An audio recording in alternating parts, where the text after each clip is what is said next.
दोस्तों आप सभी का स्वागत है आपके अपने चैनल एनसीईआरटी सॉल्यूशन 99 पर। दोस्तों आज के इस वीडियो में हम कवर करेंगे हिंदी और व्याकरण के दोस्तों अति महत्वपूर्ण 40 प्रश्न। दोस्तों ये प्रश्न दोस्तों आपकी आगामी परीक्षाएं टीजीटी, पीजीटी, एनबीएस, केबीएस, एमपीटीईटी वर्ग 1, एमपीटीईटी वर्ग 2, पुलिस, पटवारी से सभी सब परीक्षाओं से दोस्तों संबंधित ये 40 अति महत्वपूर्ण प्रश्न है दोस्तों। ये आपके लिए अत्यंत लाभकारी साबित होंगे। तो दोस्तों स्टार्ट करते हैं बिना देरी किए आज की इस प्रश्नोत्तरी को और देखते हैं दोस्तों प्रश्न क्रमांक 1। दोस्तों प्रश्न क्रमांक दोस्तों ये प्रैक्टिस सेट 9 है दोस्तों। इससे पहले दोस्तों हमने 8 प्रैक्टिस सेट हल करा दिए जिन्हें आप हमारे प्लेलिस्ट में जाकर दोस्तों देख सकते हैं। दोस्तों आप पहली बार हमारे चैनल से जुड़े हैं तो दोस्तों आपसे निवेदन है, आग्रह है कि आप हमारे चैनल को सब्सक्राइब कर लें, लाइक कर दें और जो है प्रश्नोत्तरी अपने दोस्तों को शेयर करें और हमें कमेंट सेक्शन में अपनी प्रतिक्रिया अवश्य दें। तो दोस्तों देखते हैं प्रश्न क्रमांक 1। दोस्तों प्रश्न क्रमांक 1 में पूछा गया है हिंदी किस परिवार की भाषा है। दोस्तों बहुत ही आईएमपी क्वेश्चन है, अक्सर परीक्षाओं में ये प्रश्न पूछा जाता है। तो दोस्तों बताना हिंदी किस परिवार की भाषा है। 4 ऑप्शन दिए दोस्तों, भारोपीय, चीनी, द्रविड़ और इनमें से कोई नहीं। तो दोस्तों हिंदी जो दोस्तों भारतीय परिवार की भाषा है, इसका राइट आंसर दोस्तों ए है। इसके बाद दोस्तों प्रश्न क्रमांक देखते हैं दोस्तों कौन सी बोली राजस्थानी वर्ग में नहीं आती। दोस्तों बताना है कि कौन सी बोली है जो राजस्थानी वर्ग में नहीं आती। तो दोस्तों मेवाती, मालवी और मारवाड़ी दोस्तों तीनों बोलियां जो है राजस्थानी वर्ग में आती हैं, जबकि दोस्तों मैथिली बोली दोस्तों बिहारी वर्ग में आती है। इसलिए दोस्तों इसका राइट आंसर दोस्तों डी है। दोस्तों मैथिली और मगही ये दोनों बिहारी हिंदी के अंतर्गत बोली जाती है दोस्तों। प्रश्न क्रमांक दोस्तों तीसरा है अवधी भाषा के प्रमुख कवि कौन है। दोस्तों बताना अवधी भाषा के प्रमुख कवि कौन है। जायसी, कबीर, सूरदास, मैथिली शरण गुप्त। दोस्तों सूरदास जो है ब्रज भाषा के कवि हैं, आपको याद रखना है, जबकि देखो जायसी जो है अवधी भाषा के कवि हैं। दोस्तों जायसी की जो महत्वपूर्ण रचना का नाम पद्मावत है, जिसको उन्होंने 1540 ईस्वी में लिखा था। दोस्तों इनका पूरा नाम था मलिक मोहम्मद जायसी। दोस्तों सूरदास की रचना बताना कौन सी है। सूरसागर, साहित्य लहरी, सूरसारावली। दोस्तों ये तीनों रचनाएं सूरसागर की हैं, सूरदास की हैं दोस्तों। सूरसागर, साहित्य लहरी और सूरसारावली। दोस्तों सूरदास ने मात्र 3 ही रचनाएं लिखी हैं दोस्तों। इसके बाद दोस्तों प्रश्न क्रमांक 5 में देखते हैं सूरदास किस कृति में रीति विवेचन है। दोस्तों बताना सूरदास की ऐसी कौन सी रचना है जिसमें रीति विवेचन का वर्णन मिलता है। साहित्य लहरी, सूरसागर, सूरसारावली, इन सभी में। तो दोस्तों इसका राइट आंसर दोस्तों साहित्य लहरी में दोस्तों रीति विवेचन मिलता है। प्रश्न क्रमांक 6वां देखते हैं आदिकाल की रचना नहीं है। दोस्तों बताना आदिकाल की कौन रचना नहीं है। परमार रासो, संदेश रासक, पृथ्वीराज रासो, हितरंगड़ी। तो दोस्तों आदिकाल की कौन सी रचना नहीं है बतानी है आपको। तो दोस्तों परमार रासो आदिकाल की रचना है दोस्तों, और इसके रचना अब इसको आलाखंड के नाम से भी दोस्तों जाना जाता है और इसके रचनाकार जगनिक हैं। संदेश रासक जो है अब्दुल रहमान की रचना है। पृथ्वीराज रासो जो है चंद्रबरदाई की रचना है और हितरंगड़ी कल्हड़ की रचना है। तो दोस्तों आदिकाल की रचना बताना। तो दोस्तों इसका जो राइट आंसर है वो है दोस्तों डी, हितरंगड़ी। ये दोस्तों कृपाराम की रचना है। बाकी दोस्तों तीनों रचनाएं आदिकाल की। प्रश्न क्रमांक दोस्तों 7वां देखते क्या पूछा है। आदिकाल को रामचंद्र शुक्ल ने क्या नाम दिया। दोस्तों प्रश्न पूछा है कि आदिकाल को रामचंद्र शुक्ल ने क्या नाम दिया। दोस्तों आदिकाल जो नाम था दोस्तों हजारी प्रसाद द्विवेदी ने दिया था, जबकि रामचंद्र शुक्ल ने दोस्तों इसका नाम दिया था वीरगाथा काल। तो दोस्तों वीरगाथा काल जो नामकरण किया था वो आचार्य रामचंद्र शुक्ल ने किया था दोस्तों अपने हिंदी साहित्य के इतिहास ग्रंथ में। प्रश्न क्रमांक दोस्तों 8वां देखते हैं वीरगाथा काल की समय सीमा क्या है। दोस्तों वीरगाथा काल की समय सीमा बनाना 1050 से 1375 विक्रम संवत, 1000 से 1350, 1700 से 1900, उपयुक्त में से कोई नहीं। तो दोस्तों इसका राइट आंसर बताइए। तो दोस्तों इसका राइट आंसर 1050 से 1375 के समय को दोस्तों वीरगाथा काल या आदिकाल के नाम से जाना जाता है दोस्तों। इसके बाद दोस्तों प्रश्न क्रमांक 9वां देखते हैं। इसके अतिरिक्त और कुछ कहने की गुंजाइश नहीं है कि यह पूरा का पूरा ग्रंथ जाली है। रामचंद्र शुक्ल का यह कथन किस ग्रंथ के बारे में दोस्तों बताना है। कथन दोस्तों हिंदी साहित्य का जो इतिहास है दोस्तों रामचंद्र शुक्ल का 1929 में लिखा था उन्होंने। उसमें ये कथन कहा गया है दोस्तों कि इसके अतिरिक्त और कुछ कहने की गुंजाइश नहीं है कि यह पूरा का पूरा ग्रंथ क्या है, जाली है। दोस्तों ये कथन कहा गया दोस्तों पृथ्वीराज रासो के बारे में, जिसके लेखक दोस्तों चंद्रबरदाई हैं। दोस्तों इसमें 69 सर्ग हैं, इसको भी आप याद रखेंगे। इसके बाद दोस्तों प्रश्न क्रमांक देखते हैं 10, पहाड़ दोहे की रचयिता कौन है। दोस्तों बताना पहाड़ दोहा की रचयिता कौन है। दोस्तों ये भी महत्वपूर्ण रचना है दोस्तों आदिकाल की। और दोस्तों इसके जो रचनाकार है वो दोस्तों मुनि राम सिंह ने दोस्तों पहाड़ दोहा लिखा था। ये दोस्तों जैन कवि थे, इसको भी आप याद रखेंगे।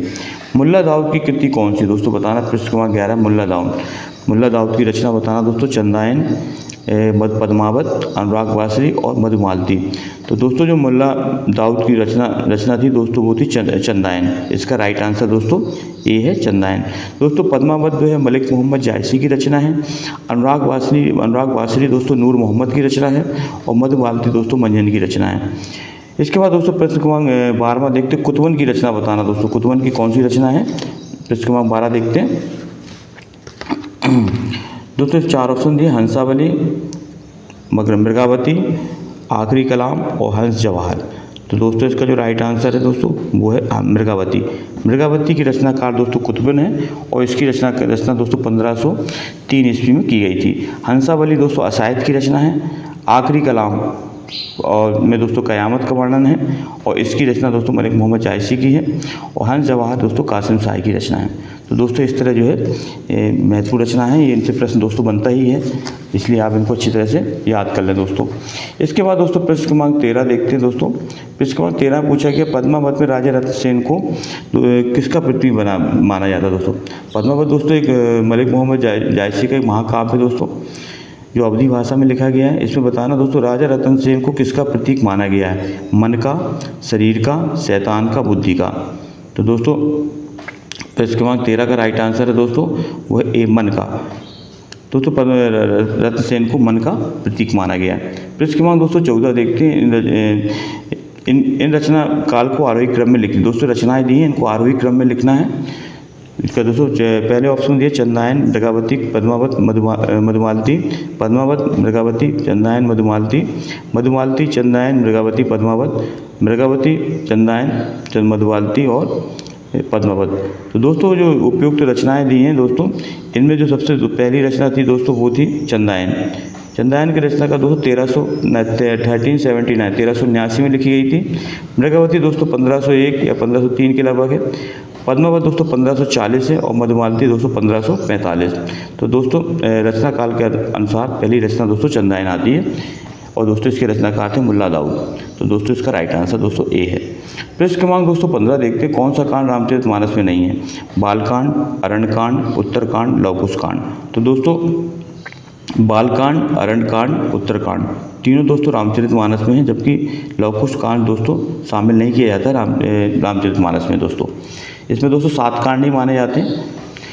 प्रश्न क्रमांक दोस्तों 16 पूछा है, विनय पत्रिका किस भाषा में लिखी गई। दोस्तों तुलसीदास की महत्वपूर्ण रचना है विनय पत्रिका।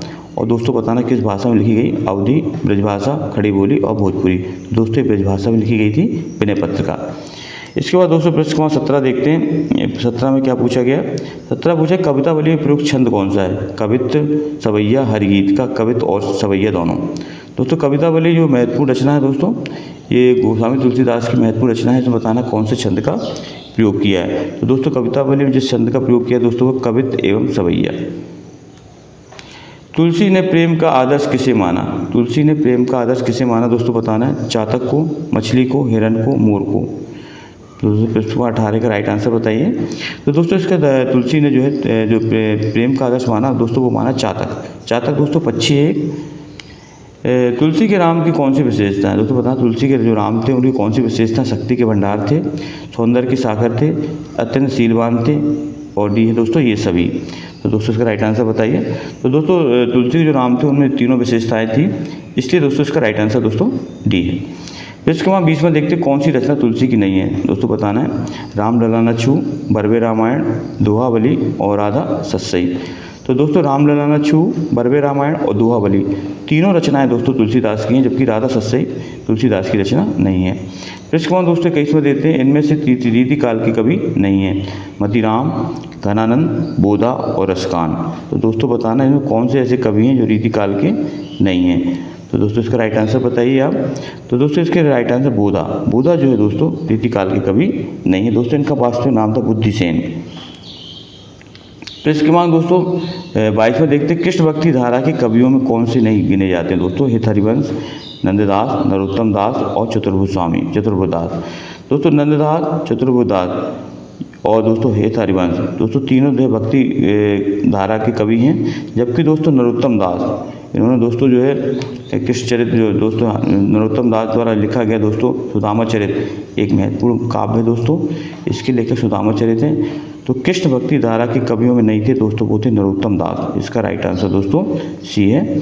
इसके बाद दोस्तों पृष्ठ क्रमांक 30 देखते हैं, पुष्टि मार्ग के संस्थापक कौन थे दोस्तों। बहुत ही महत्वपूर्ण क्वेश्चन है। पुष्टि मार्ग के संस्थापक बताना है। वल्लभाचार्य, विष्णु स्वामी, मध्वाचार्य और शंकराचार्य। तो दोस्तों पुष्टि मार्ग के संस्थापक थे वो थे दोस्तों वल्लभाचार्य। इसका राइट आंसर दोस्तों ए है। इसके बाद दोस्तों प्रश्न क्रमांक 34 देखते हैं, 24वां देखते हैं, सूरदास की भक्ति कौन सी है दोस्तों बताना। पुष्टि मार्ग की या सखा भाव की, ये भी दोनों, या दोस्तों मर्यादा भाव की। दोस्तों बताना सूरदास की भक्ति किस प्रकार की है। तो दोस्तों इसका जो राइट आंसर है दोस्तों वो है ए भी दोनों। सूरदास की भक्ति दोस्तों पुष्टि मार्गी और सखा भाव दोनों प्रकार की भक्ति की इन्होंने भगवान कृष्ण की। इसके बाद दोस्तों प्रश्न क्रमांक 25वां देखते हैं, मैत्री शरणगुप्त किस काल के कवि थे दोस्तों बताना। मैत्री शरणगुप्त किस काल के कवि थे। वीरगाथा काल, रीति काल, आधुनिक काल और भक्ति काल। तो दोस्तों मैत्री शरणगुप्त जो है आधुनिक काल के महत्वपूर्ण कवि थे दोस्तों। इन्होंने 19 खंड काव्य और 2 दोस्तों महाकाव्यों की रचना की, साकेत और भारत भारती। इनके 2 दोस्तों महत्वपूर्ण महाकाव्य हैं, जबकि पंचवटी, जयदत्त व्रत ये दोस्तों इनके खंड काव्य हैं। प्रयोगवाद के प्रवर्तक के रूप में कौन जाना जाता है दोस्तों बताना। प्रयोगवाद के प्रवर्तक कौन है। अज्ञेय, दिनकर, बच्चन और पंत। दोस्तों प्रयोगवाद के प्रवर्तक के रूप में दोस्तों जाने जाते हैं अज्ञेय। इनका पूरा नाम था दोस्तों सच्चिदानंद हीरानंद वात्स्यायन अज्ञेय। दोस्तों ना प्रयोगवाद के प्रवर्तक के रूप में जाना जाता है दोस्तों। और दोस्तों इनके जो है समय में 4 सप्तकों का प्रकाशन भी किया था दोस्तों इन्होंने। पंत की छायावादी रचना है दोस्तों बताना। पंत की कौन सी छायावादी रचना है। पल्लव, युगांत, युगवाणी और लोकायतन। तो दोस्तों इसका जो राइट आंसर है दोस्तों वो पल्लव दोस्तों पंत की छायावादी रचना है, इसको आप याद रखेंगे। छायावाद का मैनिफेस्टो किस ग्रंथ को माना जाता है दोस्तों। बहुत ही महत्वपूर्ण क्वेश्चन है, अक्सर परीक्षाओं में पूछा जाता है कि छायावाद का घोषणा पत्र दोस्तों मैनिफेस्टो को घोषणा पत्र कहा जाता है। पल्लव को इसकी भूमिका के कारण, कामायनी को, अनामिका को और दोस्तों यामा को। तो दोस्तों इसका राइट आंसर बताइए। तो दोस्तों पल्लव की जो भूमिका है दोस्तों के कारण दोस्तों इसको छायावाद का घोषणा पत्र या मैनिफेस्टो माना जाता है। रस गंगाधर के रचयिता कौन है दोस्तों। ये रस गंगाधर एक काव्य शास्त्र की पुस्तक है, इसके रचयिता बताना है पंडित राज जगन्नाथ और दोस्तों विश्वनाथ मम्मट और आचार्य अभिनवगुप्त। तो दोस्तों इसका जो राइट आंसर है दोस्तों वो है पंडित राज जगन्नाथ। रस गंगाधर की रचयिता है दोस्तों पंडित राज जगन्नाथ। मैथ में कौन सा प्रत्यय लगा है दोस्तों। मैथ में जो है त्वा प्रत्यय का प्रयोग किया है, इसका राइट आंसर दोस्तों सी है। पृष्ठ क्रमांक 31 में पूछा दोस्तों पंकिल में प्रत्यय बताना। दोस्तों पंकिल में जो प्रत्यय है दोस्तों वो है इल प्रत्यय का प्रयोग किया है, पंक प्लस इल। अन्वय में कौन सा दोस्तों उपसर्ग है, अन्वय में बताना है। तो दोस्तों अन्वय में अनु प्लस अय दोस्तों कौन, अनु प्लस अय अर्थात दोस्तों उसमें उपसर्ग है, अनु उपसर्ग का प्रयोग किया है, इससे दोस्तों इसका राइट आंसर दोस्तों सी है 32 का। पृष्ठ क्रमांक दोस्तों 33 देखते हैं, उच्चारण में कौन सा उपसर्ग बताना दोस्तों। उच्चारण में उत प्लस चारण अर्थात दोस्तों ए, इसका राइट आंसर है। पृष्ठ क्रमांक दोस्तों बताना, चक्रपाणी में कौन सा समाज है दोस्तों। चक्रपाणी में चक्र है जिसके हाथों में, पाणी का मतलब दोस्तों हाथों में, तो चक्र है जिसके हाथों में अर्थात दोस्तों बताना ब्रह्मा जी। इससे दोस्तों यहाँ पे बहुव्रीहि समाज का प्रयोग किया है। दोस्तों बहुव्रीहि समाज वहाँ होता है जहाँ दोनों पद प्रधान होते हैं। इसके बाद दोस्तों हानि लाभ में कौन सा समाज है दोस्तों, हानि योजक चिन्ह का प्रयोग किया है दोस्तों। यहाँ पे जहाँ योजक चिन्ह का दोस्तों बीच में होता है वहाँ दोस्तों द्वंद्व समाज का प्रयोग किया जाता है। तो हानि और इसको दोस्तों विग्रह करेंगे तो हानि और लाभ, तो और शब्द का दोस्तों जहाँ लोप होता है वहाँ दोस्तों द्वंद्व समाज होता है। द्वंद्व समाज में दोस्तों दोनों पद प्रधान होते हैं, इसको भी आप याद रखेंगे। आस्तिक विलोम में दोस्तों बताना, आस्तिक का विलोम बताना है 36 में। तो दोस्तों आस्तिक का विलोम बताना नास्तिक, धार्मिक, तामसिक और सात्विक। तो दोस्तों आस्तिक का विलोम होता है नास्तिक, इसका राइट आंसर दोस्तों ए है। इसके बाद दोस्तों प्रश्न क्रमांक 37 देखते हैं। 37 में क्या पूछा है कि दोस्तों, प्रश्न क्रमांक दोस्तों 37 में पूछा कि अथ का विलोम बताना दोस्तों। अथ श्री गणेश, इति, प्रारंभ और समापन। तो दोस्तों अथ का विलोम बताइए कौन सा होगा। तो दोस्तों अथ का जो विलोम होगा वो इति होगा। अथ का अर्थ होता जो शुरू और इति का मतलब होता दोस्तों समाप्त। इसके बाद दोस्तों प्रश्न क्रमांक 40 देखते हैं। कुटिल का विलोम क्या है दोस्तों। कुटिल का विलोम है सीधा, सरल, ऋजु और सादा। तो दोस्तों कुटिल का विलोम होगा दोस्तों सरल। कुटिल का अर्थ होता है दोस्तों टेढ़ा मेढ़ा, जबकि सरल का अर्थ होता है दोस्तों सीधा। तो दोस्तों कुटिल का विलोम सरल। तो दोस्तों इस तरह हमने दोस्तों आज 1 से लेकर के 40 प्रश्नों को हल किया। दोस्तों आप आई होप यू कि आपको ये प्रश्नोत्तरी दोस्तों समझ में आई होगी।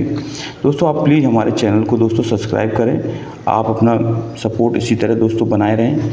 हम आपके लिए दोस्तों नई नई प्रश्नोत्तरी लेकर आते हैं दोस्तों, सामान्य ज्ञान, सामान्य हिंदी, व्याकरण और दोस्तों सामान्य विज्ञान। तो दोस्तों प्लीज़ हमारे चैनल को सब्सक्राइब कर दें और दोस्तों नेक्स्ट प्रश्नोत्तरी में फिर मिलते हैं दोस्तों। आपका दिन शुभ हो। जय हिंद, जय भारत, वंदे मातरम दोस्तों।